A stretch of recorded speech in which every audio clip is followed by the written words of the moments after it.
आज है 30 जुलाई और शुरुआत करते हैं ईरान की न्यूज़ से। ईरान ने दावा किया था कि जितने भी कमर्शियल शिप अब स्ट्रेट ऑफ हॉर्मुज से गुजरेंगे, उनको हम रूट बताएंगे कि वो किस रूट से गुजरें। वो शिप फ्री में गुजर सकते हैं, लेकिन उन रास्तों से गुजरें जो रास्ता हम बताएं। इस पर अमेरिका का भी बयान आ गया है। अमेरिका ने कहा है कि ईरान कोई नहीं होता ये बताने वाला कि कमर्शियल शिप कौन से रास्ते से गुजरें। Strait of Hormuz international water है और वो पूरी तरह से फ्री है। कमर्शियल शिप को जो रूट पसंद होगा वो रूट से जाएंगी। इसके बाद सेंटकॉम ने कहा कि उनकी मिलिट्री की मदद से मई से लेकर अब तक 1000 शिप्स को स्ट्रेट ऑफ हॉर्मुज से क्रॉस कराया जा चुका है। और सेंटकॉम ने आगे कहा कि मई से लेकर अब तक लगभग 500 million barrels of oil safely cross कर चुके हैं स्ट्रेट ऑफ हॉर्मुज से। दोस्तों, ये मसला सॉल्व होता दिख नहीं रहा है। ईरान जब कहता है कि हम फ्री में आपको स्ट्रेट ऑफ हॉर्मुज क्रॉस करवाएंगे, लेकिन रूट्स हम बताएंगे कि आपको कौन से रूट से जाना है, लेकिन अमेरिका इस पर भी इनकार कर रहा है। अमेरिका कह रहा है कि ईरान रूट तक नहीं बताएगा, जिस रूट से कमर्शियल शिप्स को जाना है वो रूट से जाएं।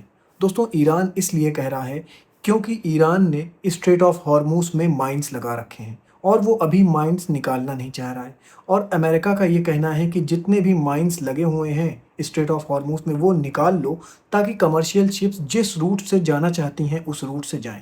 और ईरान कह रहा है कि जो रूट हम बताएं उस रूट को फॉलो करो, नहीं तो कमर्शियल शिप्स को नुकसान होगा।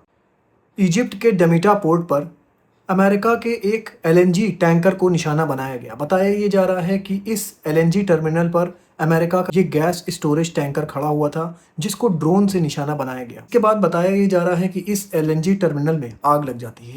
ये जो आप देख रहे हैं, ये एलएनजी टर्मिनल की आग बुझाने का काम चल रहा है। बताया ये जा रहा है जिस शिप पर हमला हुआ था उस शिप को हटा दिया गया है और शाम से दोबारा इस पोर्ट पर काम शुरू हो जाएगा। अभी तक किसी भी ग्रुप ने इसकी जिम्मेदारी नहीं ली है और अमेरिका ने भी अभी कंफर्म नहीं किया है कि ये अटैक कहां से हुआ था। अब मैं खबर आपको इजराइल के प्राइम मिनिस्टर बेंजामिन नेतन्याहू की बता दूं, जो इस वक्त वॉशिंगटन में हैं।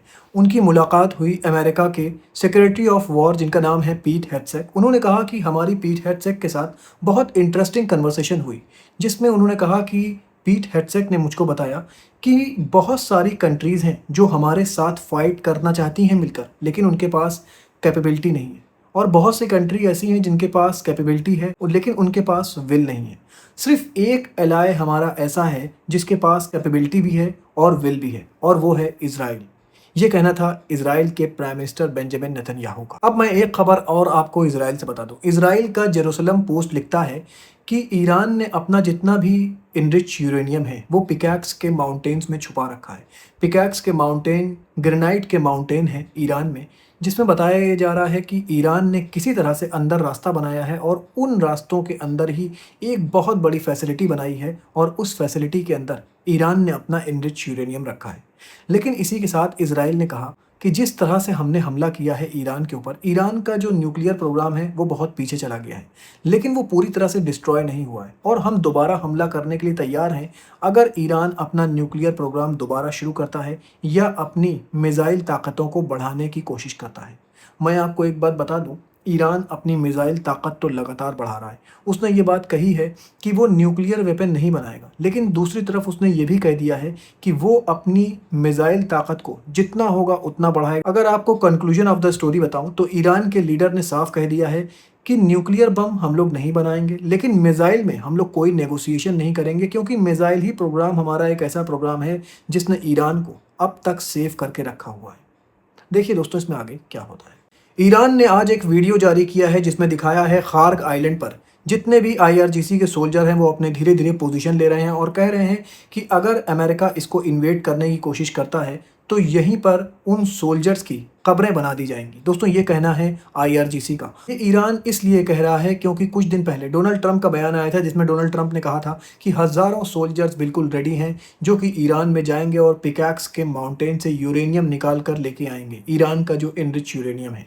इस पर आज ईरान ने ये वीडियो जारी किया है जिसमें बताया है आईआरजीसी के हज़ारों सोल्जर्स यहाँ पर इंतज़ार कर रहे हैं अमेरिकन सोल्जर का, कि बहुत से हमारे पास वॉलंटियर सोल्जर्स भी हैं। और दोस्तों, ये वॉलंटियर सोल्जर्स वो हैं जो कि ईरान के आम लोग हैं और उन लोगों ने ये ख्वाहिश जताई है कि जब कभी भी इस तरह की वॉर हो तो वो अपनी आर्मी के साथ शोल्डर बाय शोल्डर लड़ेंगे। मैं आपको वेदर रिपोर्ट बता दूं, अमेरिका के स्टेट ओरेगन तक वाइल्ड फायर पहुंच चुकी है। ये जो आप देख रहे हैं वीडियो, ये अमेरिका के स्टेट ओरेगन से निकल के आ रहा है और बताया ये जा रहा है एक खतरनाक वाइल्ड फायर यहाँ तक पहुंच चुकी है। यूरोप में इस वक्त वाइल्ड फायर लगी हुई है, कनाडा में अभी वाइल्ड फायर बुझने का नाम नहीं ले रही है, टर्की में आज वाइल्ड फायर लग गई और आज ओरेगन जो अमेरिका का स्टेट है वहाँ भी आज वाइल्ड फायर देखी जा रही है। फ्रांस की वाइल्ड फायर बुझने का नाम नहीं ले रही है। ये जो आप वीडियो देख रहे हैं ये फ्रांस से निकल कर आ रहा है और बताया ये जा रहा है हर मुमकिन कोशिश करी जा रही है। प्लेन से जंगलों के ऊपर फायर रिटार्डेंट छोड़े जा रहे हैं। फायर रिटार्डेंट्स ऐसे केमिकल्स होते हैं जो कि आग को बढ़ने से रोकते हैं। लेकिन दोस्तों सब कुछ करने के बाद इस जंगल की आग पर काबू पाया नहीं जा पा रहा है।